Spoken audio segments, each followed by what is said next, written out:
soy yo, astrónomo y científico de datos en el INPE, Instituto Nacional de Investigación Espacial de Brasil, trabajando hasta tarde en modelos orbitales, asignado para colaborar con ALMA y algunos datos de seguimiento del espacio profundo de la ESA, obtener acceso a flujos de datos astronómicos internos, solo una verificación cruzada rutinaria de los registros de almacenamiento, observar volcados de paquetes de datos inusualmente grandes de conjuntos de telescopios de alta resolución, con marca de tiempo del seguimiento reciente del asteroide 99942 Apophis, WTF-JPG, la mayoría de los datos marcados en rojo como no distribuir, descargar una copia de seguridad local porque no soy un buen chico, los datos sugieren una desviación de la órbita que no se alinea con las proyecciones públicas de la NASA, modo pánico, revisar cálculos. Apophis está en curso de colisión directa con la ventana de impacto de la Tierra. 13 de abril de 2029, a 4 años de distancia, las simulaciones muestran un impacto oceánico con potencial de tsunami de nivel de extinción. Los gobiernos ya conocen comunicaciones clasificadas con el encabezado Proyecto ADESI, están tratando literalmente de suprimirlas para evitar el pánico, incluso se planearon comunicados de prensa falsos para la narrativa de casi colisión. Empacar mis cosas y marcharme, observatorio al día siguiente, intento hablar con un compañero de trabajo, ¿quieres desaparecer, amigo?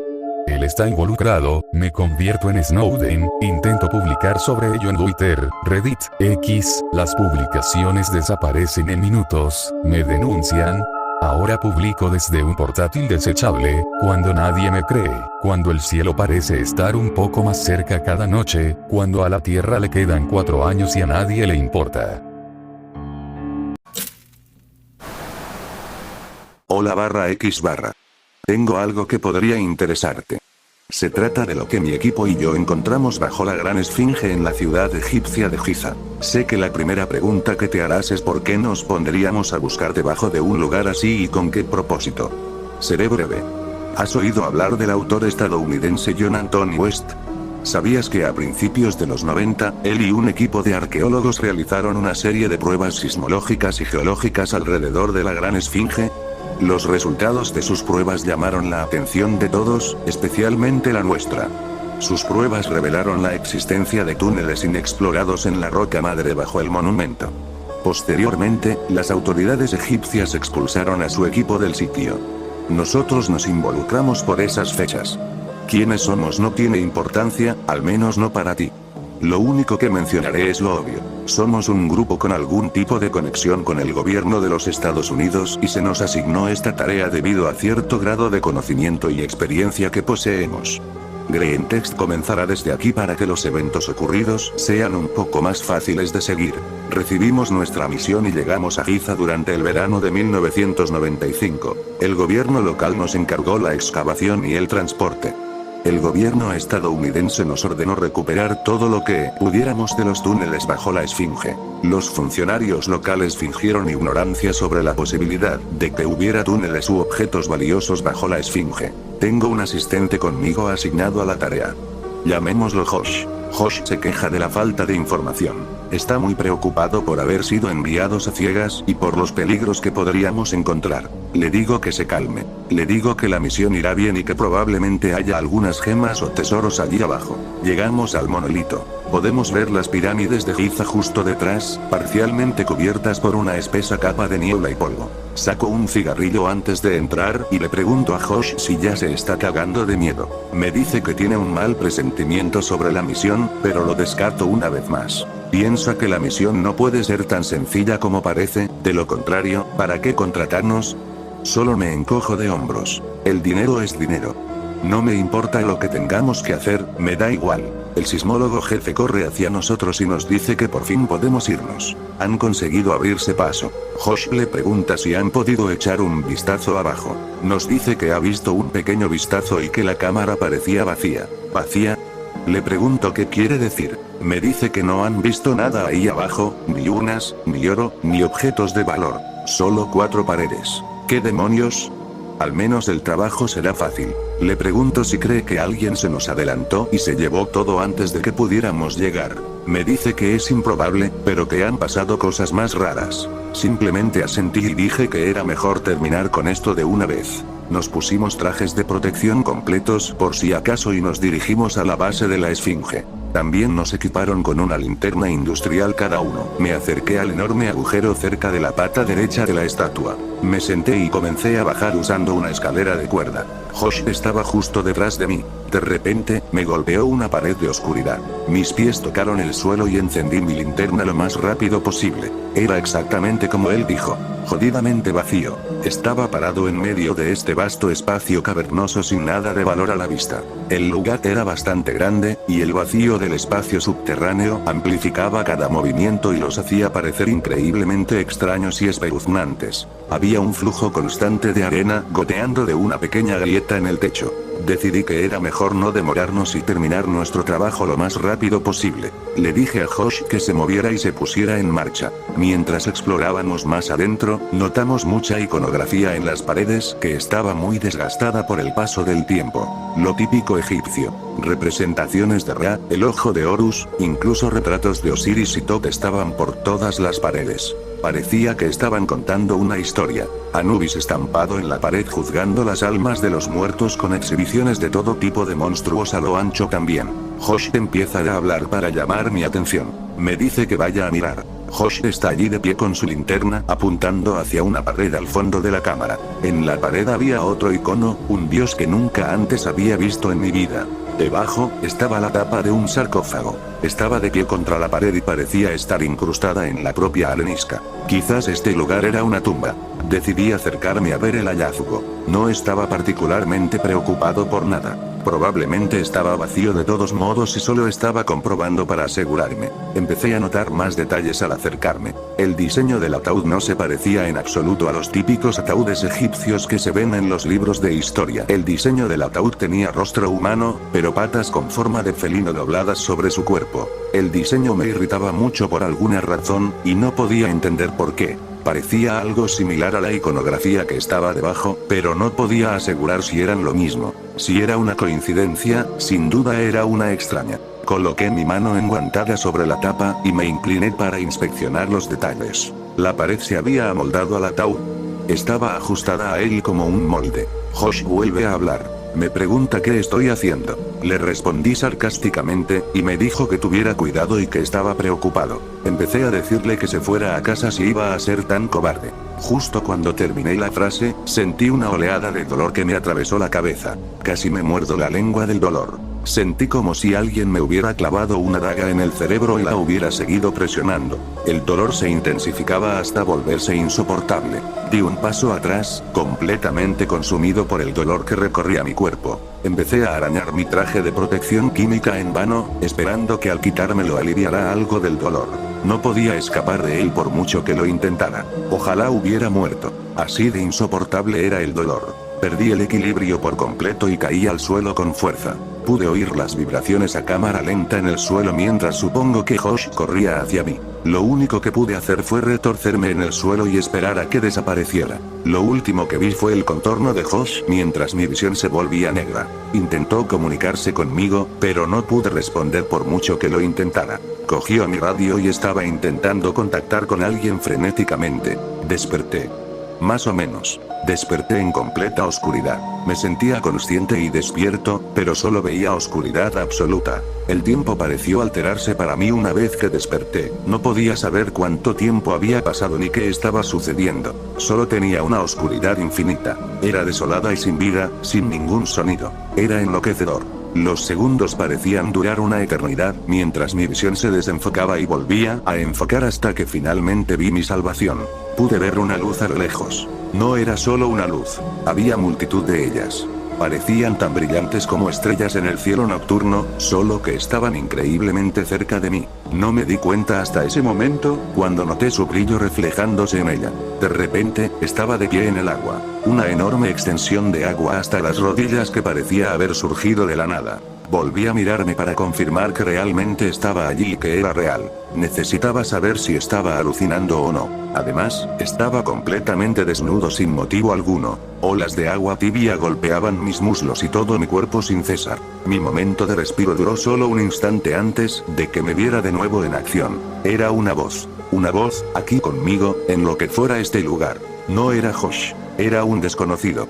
Nadie del lugar ni del equipo médico. Era viejo, increíblemente viejo. Su rostro estaba cubierto de cicatrices y arrugas que se mezclaban. Tenía mi misma estatura, tal vez incluso un poco más. Era difícil saberlo en ese momento, debido a la confusión mental y al engaño del agua. Su cuerpo era increíblemente musculoso. Tenía el cuerpo de un atleta en su mejor momento y no mostraba ningún signo de desgaste. Llevaba ropa extraña, una túnica, creo.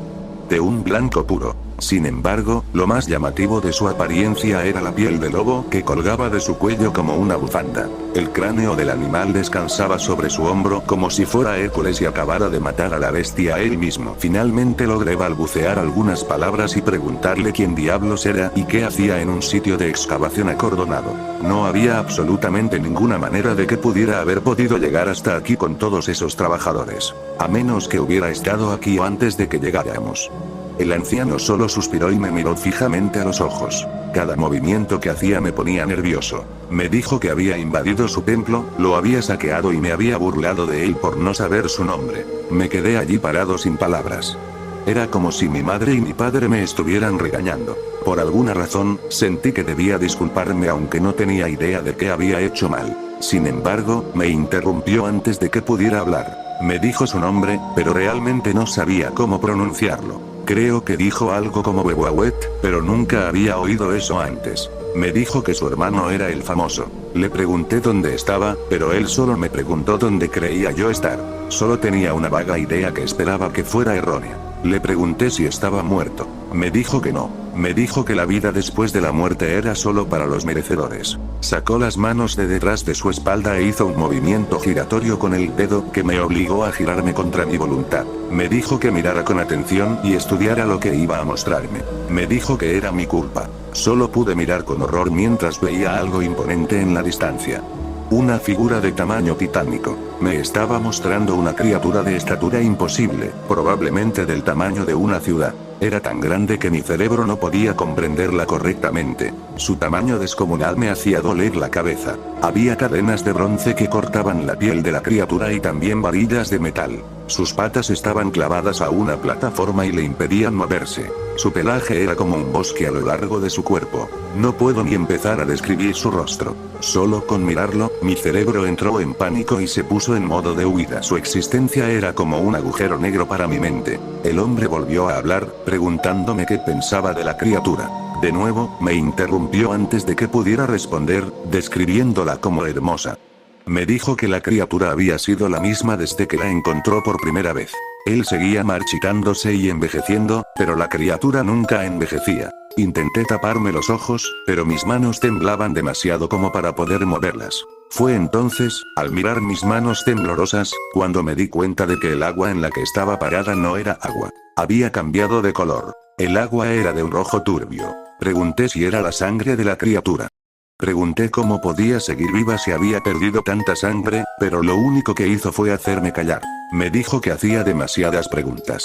Que lo único que hacía era preguntar y no dar nada a cambio. Intenté hacer otra pregunta, pero antes de que pudiera, una de las cadenas que sujetaban a la bestia se rompió de repente. Ambas piezas de la cadena cayeron al suelo y provocaron que todo el lugar temblara, lo que casi me hizo perder el equilibrio y caer al líquido en el que estaba parado. Una a una, cada grillete comenzó a romperse y caer al suelo. La escena era horrible.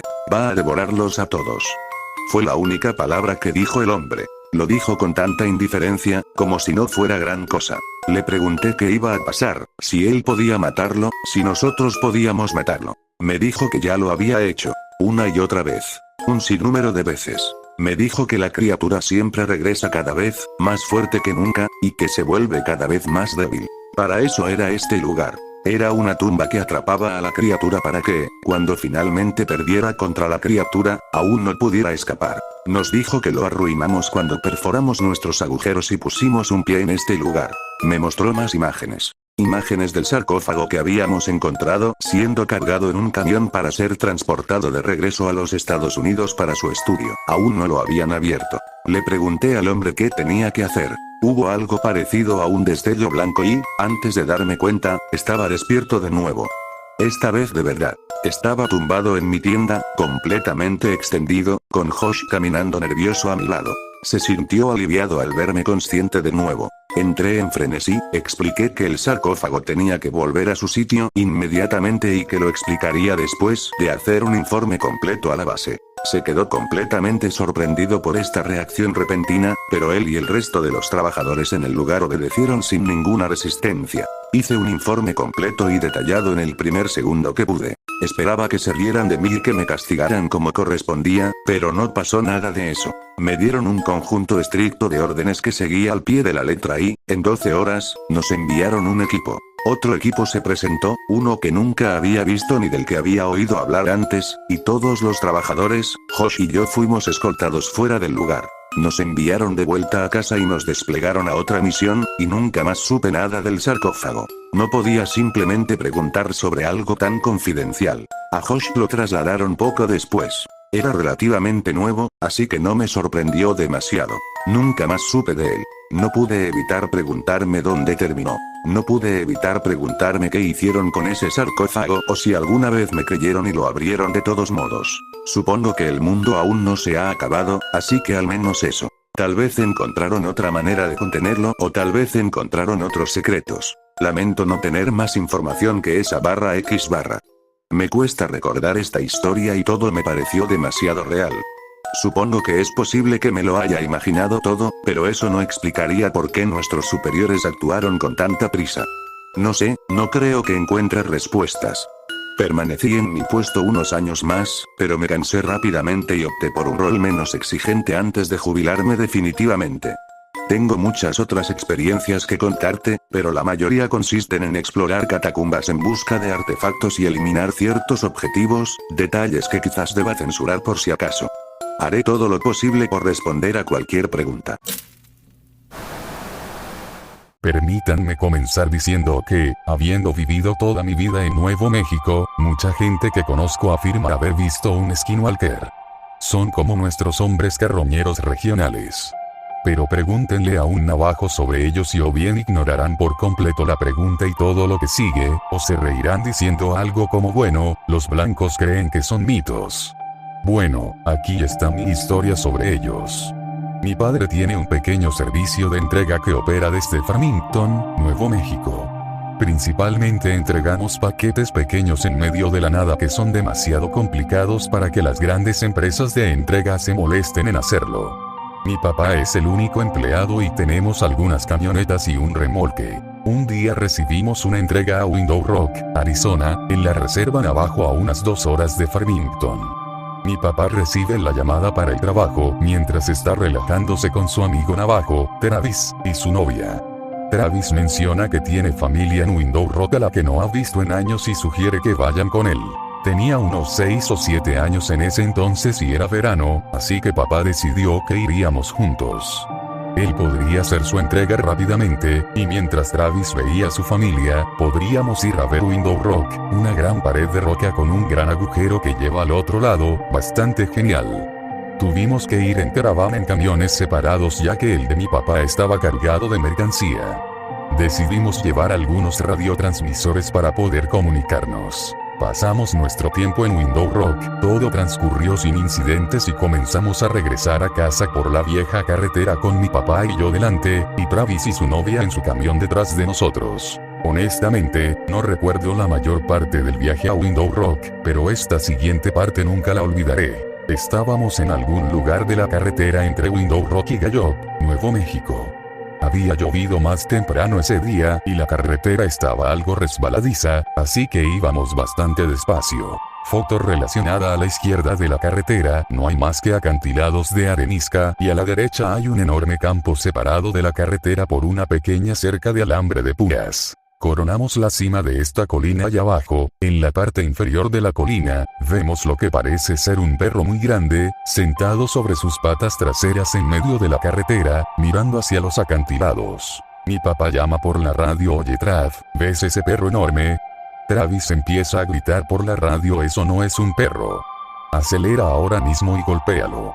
Suena casi histérico. No para de gritar: golpéalo. JJ, tienes que golpearlo. Por favor. Por favor. golpea esa maldita cosa ahora mismo. Entonces mi papá empieza a acelerar y, a medida que nos acercamos un poco más, puedo empezar a verlo un poco más claramente. Está cubierto de este pelo marrón, áspero y enmarañado que parece tener sangre seca por todas partes. Todavía está de cara a los acantilados, pero en el momento en que nuestros faros lo iluminan, se gira y nos mira y tiene una cara que no sé cómo describir más que como una mezcla entre la de un oso y la de un humano. Parece retorcida y distorsionada, casi con dolor. A medida que nos acercamos a esta cosa, empezamos a darnos cuenta de que en realidad es jodidamente enorme. Aunque todavía estaba sentado sobre sus patas traseras, es aproximadamente de la altura de los hombros con el capó de la camioneta. Estamos literalmente a centímetros de golpearlo cuando suelta un grito que suena como alguien gritando mientras sus pulmones se llenan de agua y salta hacia atrás, hacia el campo, aterrizando justo a nuestro lado de la cerca de alambre de púas. Luego, con otro salto, desapareció de la vista. Travis vuelve a hablar por la radio. Mierda. Sigue conduciendo. Tenemos que salir de aquí. Tenemos que ir más rápido. Seguía repitiendo esa última parte. Tenemos que salir de aquí y tenemos que ir más rápido. Pronto íbamos a toda velocidad como locos y justo cuando nos acercábamos a las afueras de Gallut, nos detuvieron. Travis detuvo su camioneta con nosotros. Naturalmente, esto puso muy nervioso al policía, que era navajo, y enseguida le preguntó a Travis por qué también había tenido que detenerse. Travis dijo: acabamos de ver un esquinwalker hace unas millas y nos ha estado siguiendo. El oficial palideció, balbuceó algo sobre una advertencia verbal, se subió a su coche y se marchó. Hicimos lo mismo. No vimos nada más esa noche, pero cuando llegamos a casa, Travis se negó a dejarnos ir sin llevarnos una especie de tótem navajo que supuestamente lo mantendría alejado. Así que sí, supongo que esa es mi historia del skinwalker. Disculpen la extensión, pero gracias por leer. Personalmente no estoy de acuerdo, pero bueno. Aquí está la mía. Soy yo. 8 o 9 años, acostado en la cama sin dormir como un jefe. Empiezo a tener esta sensación realmente extraña de que necesito mirar afuera. La ignoro, intento jugar ese juego con mis manos donde finge que son monstruos caimán. Divertido por un rato, pero esa sensación es realmente fuerte. Finalmente digo la mierda, y me levanto de la cama para ir a mirar por la ventana. Vivimos en una parte bastante boscosa de la ciudad, así que todo lo que veo es un montón de pinos. Debe ser un viento fuerte, un árbol en particular está siendo golpeado como una mierda. Tengo una sensación extraña al respecto, y luego me doy cuenta. Es el único árbol que se mueve. Parece que está teniendo una convulsión. Fue realmente antinatural, se sintió como un fallo de artefacto de su. De repente el árbol literalmente vuela hacia el maldito cielo y desaparece. Me cago tácticamente, y corro de vuelta a la cama, y me quedo debajo de las sábanas hasta el amanecer. Suena tonto, pero solo imagina lo aterrador que fue cagarme los pantalones ver esto en persona.